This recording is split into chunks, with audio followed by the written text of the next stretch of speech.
Welcome. You are listening to Universal Connection Radio. The opinions expressed in this program are not necessarily those of the UCR network or its producers. Please, sit back, relax, and tune into the frequency. Along with your host, Roxanne Sartori.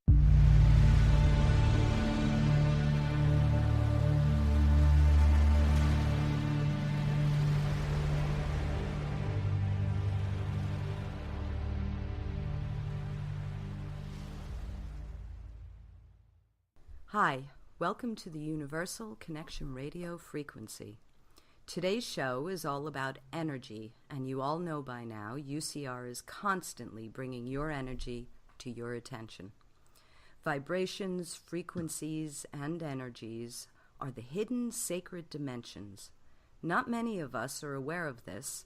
We cannot see them, although we can feel them. It is what we are, who we are. Today, we're going to go deeper into the geometry and better understand how we can manipulate, direct, and focus our energies. And our special guest today is a great author. His unique perspective is going to aid us in tuning into our possibilities to tap into higher consciousness. Welcome, Ethan Indigo Smith, prolific author of 14 books, explorer of spaces, vibrations, and dimensions. Hi, Ethan. Welcome. Hi, Roxanne. Thanks so much for having me. I'm really honored to speak with you. Oh, I'm delighted to have you here. I really am. Energy is my thing. I know it's everything. So therefore, I think it should be everybody's thing too. Absolutely. And in practicing Tai Chi, one of the things I like to tell people when they first begin, I also share it. And the first thing that's necessary to really feel energy, to feel and stimulate and generate chi, is to use your imagination.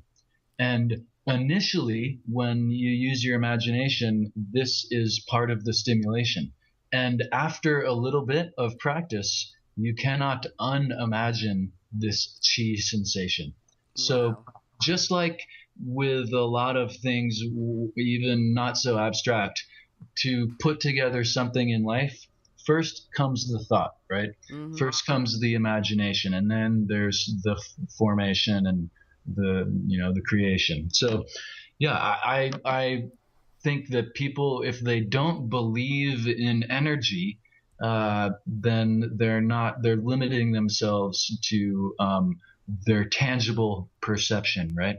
And there's a lot of things that we can understand and even see and sense that is not necessarily tangible sensations.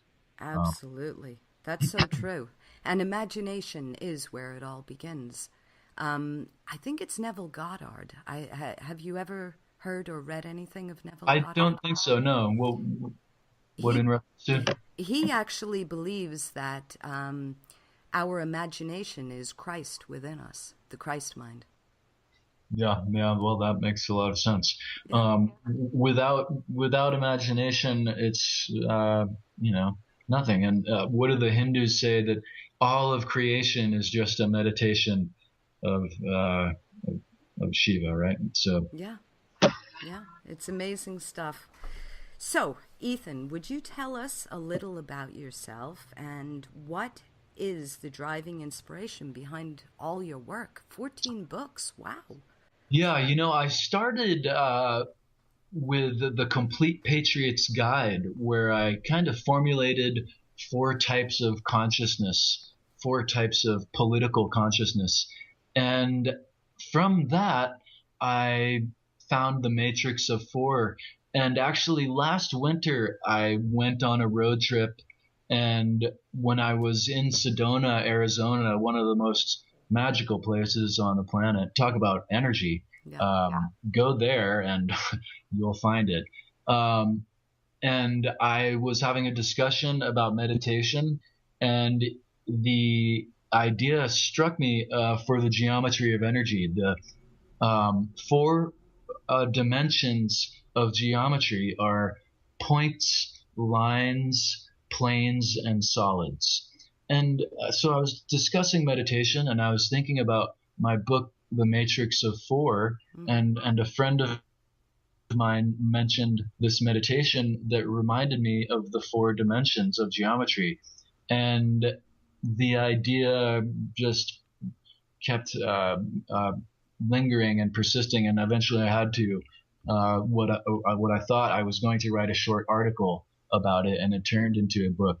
All of my books are focused on expanding consciousness. We were talking briefly before, and how there's so many dimensions in the world that have problems and dynamics that are actually ideally changeable. We need to evolve our systems. The status quo, there's a lot that we could fight. However, if we fight these systems, we tend to fuel them. If we just walk out from the pyramid system that is keeping us down, so to speak, the pyramid falls apart. So to fight it fuels it, to walk out of it collapses it, and then we can use it for our new manners. So all of my books are focused on raising consciousness, because I think of all the problems of the world, it's all inside of our head. The real problem from where these stem from is a problem of consciousness. I agree with that. It is a major problem. And you've also written fiction, not just... That's right. Yeah, the Terra as in Earth, ist, letters. It takes place in New York City? That's right. I grew up in Manhattan, in Inwood, kind of north of Washington Heights, so as uptown as it gets. And in that book, I contrast through characters and situations that are kind of this postmodern hero as Dropout. And his name is Sean Institute, which is institution backwards, right? Sean Institute. Nice. The really archetypal individual. And I contrast nuclear experimentation and marijuana prohibition. All across the world, the governments are promoting nuclear experimentation, and at the same time, they're prohibiting marijuana and hemp cultivation. One is the most harmful. One is arguably the most beneficial. So I kind of use a fiction allegory to explore these ideas. And actually, Dr. Emoto, who did this, the experiments with water and emotions, before he passed recently, he recommended that hemp be grown around Fukushima and all nuclear power plants, because hemp inhales or breathes a lot and would therefore kind of reduce the radioactive release in the soils and the atmosphere. Wow. So actually, hemp and marijuana is a huge contrast to nuclear experimentation. Also, if hemp and marijuana were legal, we would have all these resources, including oil, and we probably wouldn't risk these nuclear experiments to boil water. We would have energy from what we call now alternative. So hemp and marijuana are traditional sources of medicine, food, fuel, resources for housing and construction, and you name it, right? So I wrote it as a political satire, but gosh, as time went on, and especially Dr. Emoto mentioned these things, I was kind of blown away that it had some non-fictional resonance. It's amazing, isn't it? Not to mention the healing of hemp. Absolutely. So and the cancer era really coincides with the beginning of the nuclear era. There's many different things that coincided with this time period, but this is one of them. And actually, we're in only year 70 of this million-year-long experiment of nuclear experimentation. And so we see now cancer, 1 out of 2 people are expected to get cancer in their lifetime. Mm-hmm. And this was not the case 50 years ago. No. I never put that together. I never. Yeah. Wow. The cancer era is potentially caused by the nuclear era. Again, the research is quelled, and if there's one industry that controls information, it is the nuclear experimentation industry. The Department of Energy is basically their government institution. And so they are very good at controlling the media and so forth. Yes, the media is controlled, most definitely. And then Westinghouse and GE make, or used to make, a lot of the nuclear materials and designs of the nuclear experimentation plants. And GE and Westinghouse also are big players in journalism and the media. So there you go. Not coincidental. No, it's not coincidental at all. I'd love to move on to, not that what you're saying is not important. It is. Believe me, I know it is. I'd love to move on to the geometry of energy and how you delve into the 4 sacred dimensions. Would you talk about that?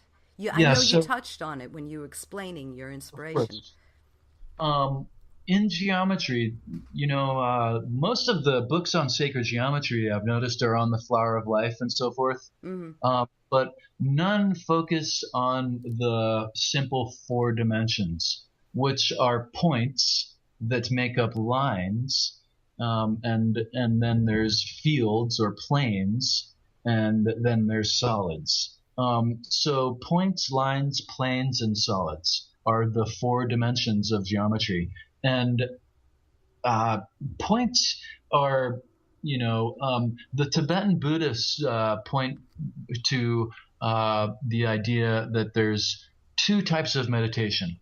There is single-pointed meditation and analytical meditation, right? So if you're meditating with a mantra, or you're meditating on a symbol or on a singular idea, this helps to quiet the chatter, to quiet what is called the monkey mind, where we swing from one random vine of thought to another, often in a frantic manner, right? Yeah.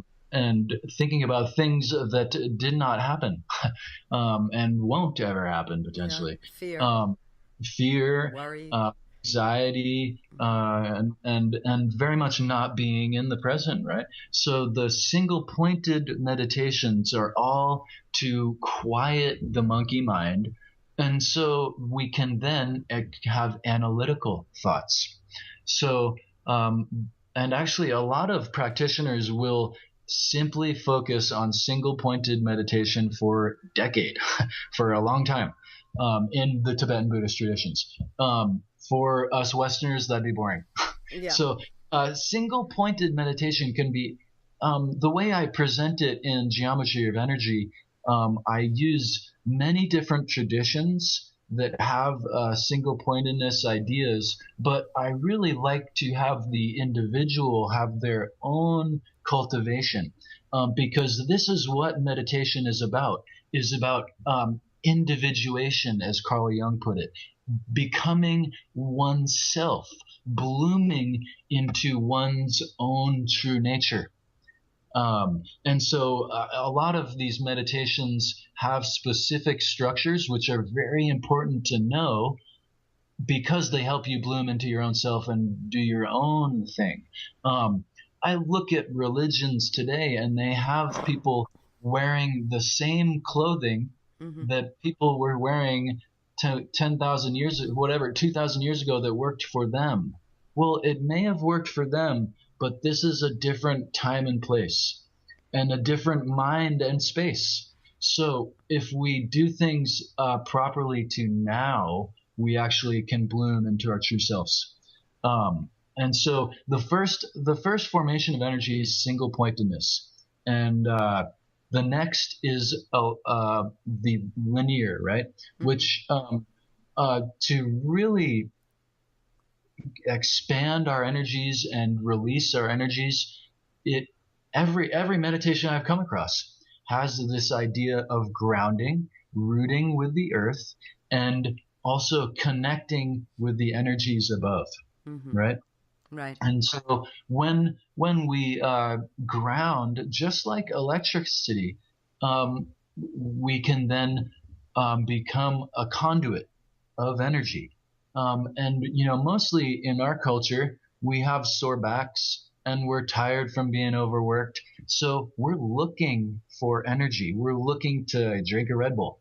Absolutely. Actually, what we need to do is release the negativity, and then the good stuff will cycle through us. Or not even the good stuff, the stuff, right? Because the negativity comes from blockages and doing the same mundane actions, whether physical or dynamic, leads to blockages. And well, so Tai Chi releases a lot of that, doesn't it? absolutely, And directs. Totally. I often think of when I'm doing Tai Chi as this mannerism to clean my aura, if you will. Yes. Right? It's like I'm just kind of getting this energy out. And the other beautiful thing about one of the many beautiful things about Tai Chi is that you can do it differently. You do it how you feel that day. You do it. You develop it over time, and so it's always changing with you, and so should meditations. Actually, many people could do the same meditation for a long time, and if they just enhance it or change it a little bit, all of a sudden the energy is moving in a different way, and everything opens up differently. True. Very true. So I like to use this mathematical construct, this geometrical sound idea, to have the blueprint that one can really take and make one's own. So connection is really important, and we are most certainly bioelectrical beings. Yes. Right? This chi is the electricity, and we would be nothing without electricity, and it's measurable, and so is our influence on the fields around us. With the right machines, we can detect how we are in the field around us and impacting it. I was just about to say that scientifically they've proven this. Yeah. So.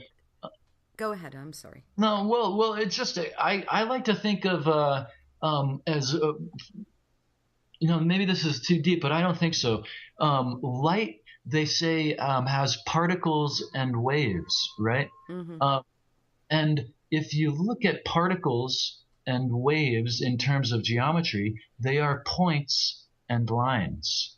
And so if we can manipulate just a couple of particles around us, and those particles start going where they're going around, we can have this kind of expansive effect around us. And you see people do this not in a magical sensation, just by having a positive mindset. People will come into a room and shift it completely, right? Yes. Or on the other hand, if they're that negative person, the same thing. They'll come in and shift it completely. So you can imagine utilizing light. You are a light being when it comes down to it. We are part of light. And again, science has found that we just on seeing light that it is coming from millions of light years away, we have an effect on it. We do. They've found, right? So we literally, our consciousness changes light patterns. And this is like quantum mechanics, and where energy and consciousness comes together And it is kind of this holy smokes matter of fact construct. But so, one of my heroes is Milarepa, and he is the Tibetan saint of the Himalayas, and he is also the archetypal wise man on the mountain, the character that knows everything and tells you so in a joke, right? Okay. And he, in his 100,000 songs, there's these 100,000 songs of Milarepa, and he proposed that magic is changing the formation of solid to non-solid and non-solid to solid. And so this is kind of what being able to control light abstractly puts forth. So basically we control this light through our thinking, through our vibration, which is our thinking. Absolutely. And, balancing the heart mind, all these things come into play. And also, if you have a towel in a dryer, it has a lot of static and it's very lively, right? As soon as you bring it out, right? Yeah. Because it's been moving and it's been run through this dynamic. Actually, look, it's a spiraling circle, which leads to the next construct of energy, right. Points, lines, planes, but the optimal plane is a coin or a circle, right? And so moving in a circle is the optimum way to move, and it generates all this static. If you take that towel and you put it under some water and you have it dampened, it's no longer lively. It's no longer transmuting all this energy around it. Right. And so my point to that abstract is to keep moving. And also this can be an inner movement or an outer movement, to keep meditating or to keep doing meditative movement. There is this kind of static electrical development that takes place inside. And one becomes a little bit more in tune with one's surroundings and also capable of transmuting one's surroundings, certainly. It's amazing stuff, isn't it? It really is. And you've been studying this now and you've been writing about it, and I often feel that it's there. We know, but we don't know. It's this hidden knowledge that I can't say it's been kept from us, but in so many ways it has, because you take, for example, the Freemasons. They know about all of this, the heads of the Freemasons. These hidden pieces of making one's life beautiful and magnificent. Right. It's like, how does the normal person touch on this? And that's all part of, the UCR goal, where people like you come on, Ethan, and you share your knowledge so that other people can think about it, and it opens that door and a light shines. It's so important. It's so important. Speaking of opening doors, the Freemasons, the Freemasons of today point to the original school of metaphysics as their root, where they stem from, which is Plato's school of metaphysics. And on the doorway to this school, it said that there hung a sign that said, only those who know geometry can come in. Amazing. And now when you look at the Freemasonry halls, they have the symbol that says the same thing. It has the G, and it has the compass and square. This is the main symbol of Freemasonry. So do you think the G stands for God? It's said to stand for many things. Gnosis, God, geometry, generations. gold, but it probably does stand for all those things and more. And more, exactly. But so understanding geometry has helped me perceive energy and meditation in that all meditations begin with the single pointedness of being focused on the breath, and most all then have one imagine connecting with Mother Earth and the sky above, the energies in the stratosphere and the energies in the Earth that we are so integrated with, right? The Schumann resonance is this pulse that the Earth gives off that we are dependent on, right? And it's this bioelectrical flow that we don't even know that we're in tune with, right? Yeah. And so there's a lot of things going on that we don't know. That doesn't negate them. No, it doesn't negate them. And so with the same thing like with meditation, when we begin meditation, oh my gosh, I can't do it. My mind begins going in so many places. No.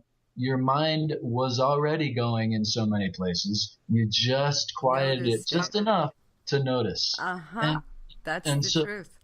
Same thing with going beyond meditation. When we're a little bit more still, we begin to notice more subtleties, and sometimes these subtleties are certainly not tangible, but that doesn't mean that they're not experiential. And so after you make connection, so first I like to say with the single pointedness is concentration, and then next comes connection with the linear flow, and then it's really important to circulate. So concentration, connection, and circulation is the plane idea, the plane energy. And what is the circulation? If you have a stagnation, really physically, if you have an illness or some kind of thing that keeps bothering you on your shoulder, right? Metaphysically, it's all a spiritual root. You may be able to point to a particular physical instance. Well, this time I picked up that box and my shoulder still hurts because of that. Right. Well, okay. But there's certainly it stems from a spiritual matter. So the idea of circulation, often enough, one way to circulate is they in Tai Chi they call it the microcosmic or macrocosmic cycles. And just as a matter of simplification, you have energy cycling going on inside oneself. And with the macrocosmic cycle, you have energy flowing through you and the North Star or your star and Mother Earth. Okay. And so, but with a stagnation, a particular matter with your physical body, you can imagine energy cycling through the stagnation, maybe from your heart point or a chakra point, or in Tai Chi and Qigong, there's the Dantian, which is just like the root chakra essentially. And we have many energy points in our bodies.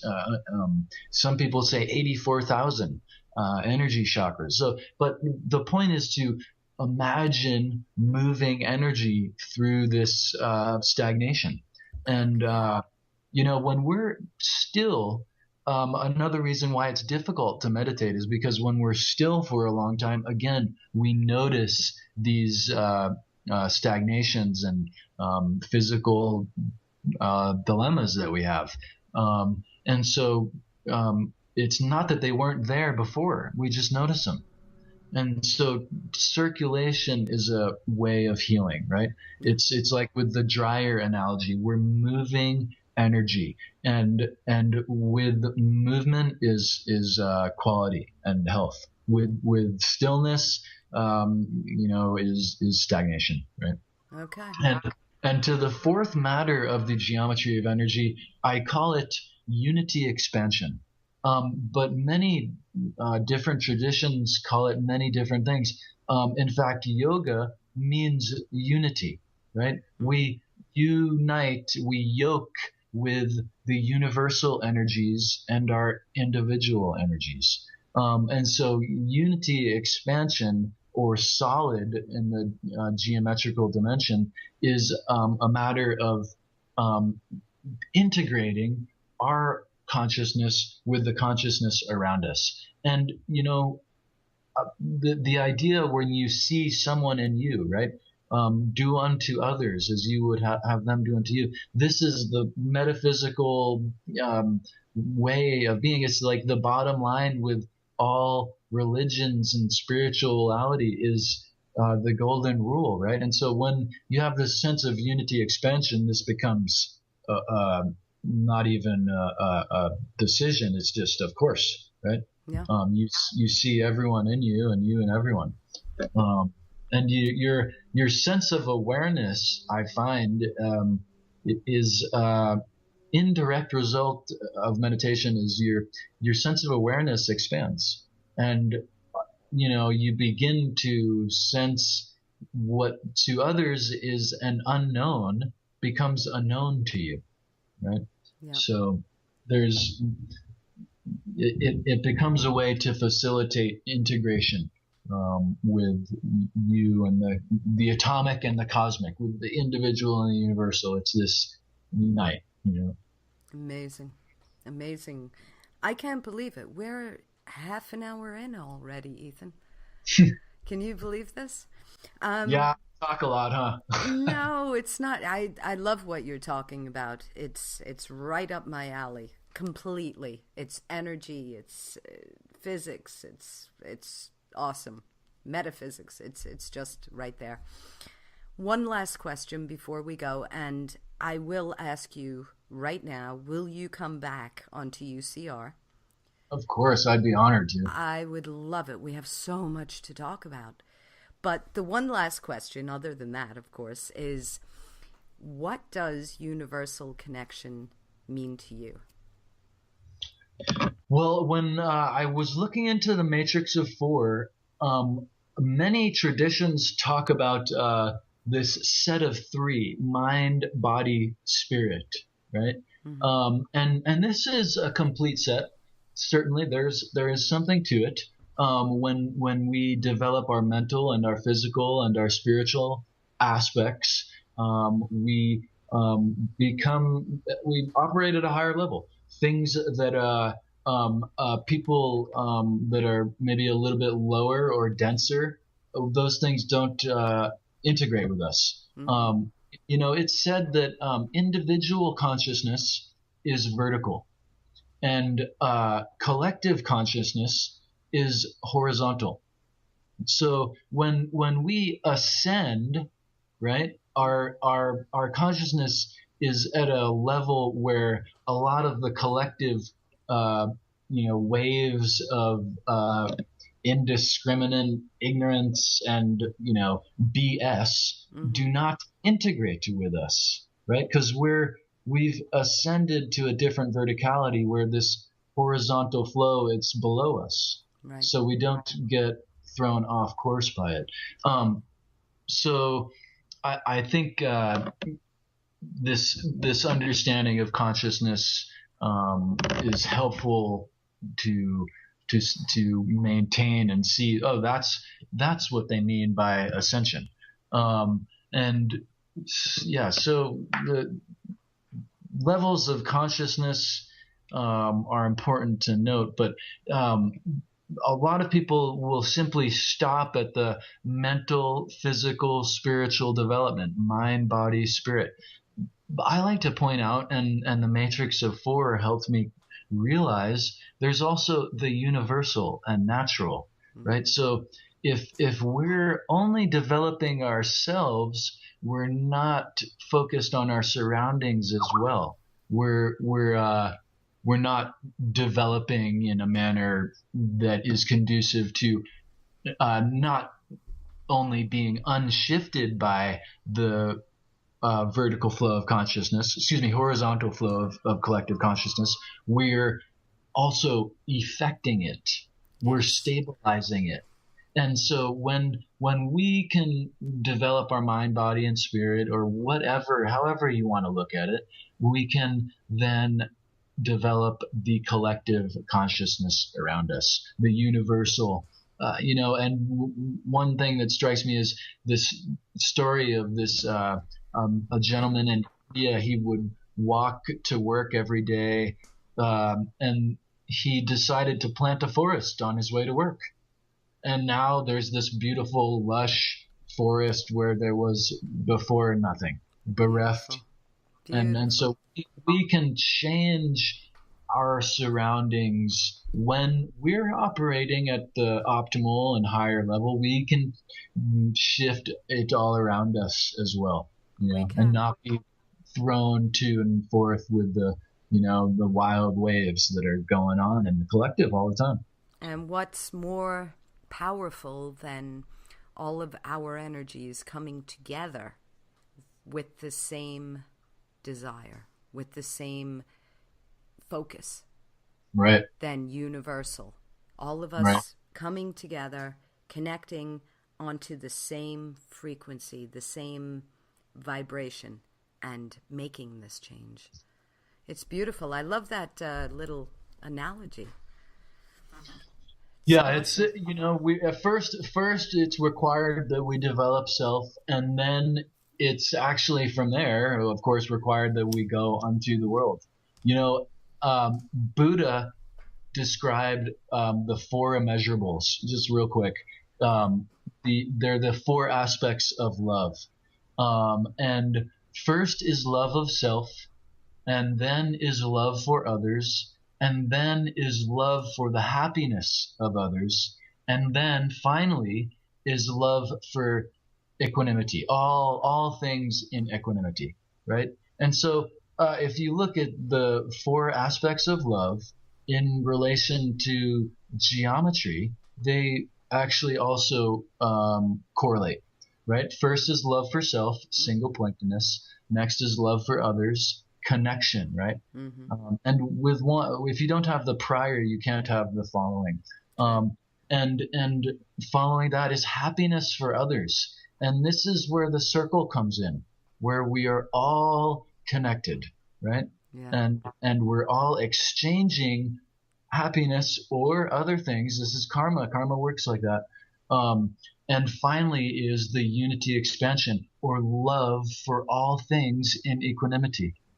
So this geometry of energy, the points, lines, planes, and solids, is reflected in so many beautiful constructs, like the four immeasurables. Beautiful. It's wonderful. And I have to thank you. Thank you so much, Ethan, for coming on. Ethan Indigo Smith, and your books are available on Amazon.com, correct? Yeah, and I have a bunch of articles out there. If people Google me, there's a bunch of writing, and my books are available on Amazon. Wonderful. Thank you so much, Ethan. And as I said, please come back. We'll be in touch. We'll definitely have you back on the show to discuss some more stuff. Interesting stuff. Blessings, Roxanne, and I'm blessed to speak with you. Thank you so much. Thank you so much. And we'll ask our listeners now to stay tuned to the frequency of the Universal Connection frequency. Universal Connection Radio. Tune into the frequency.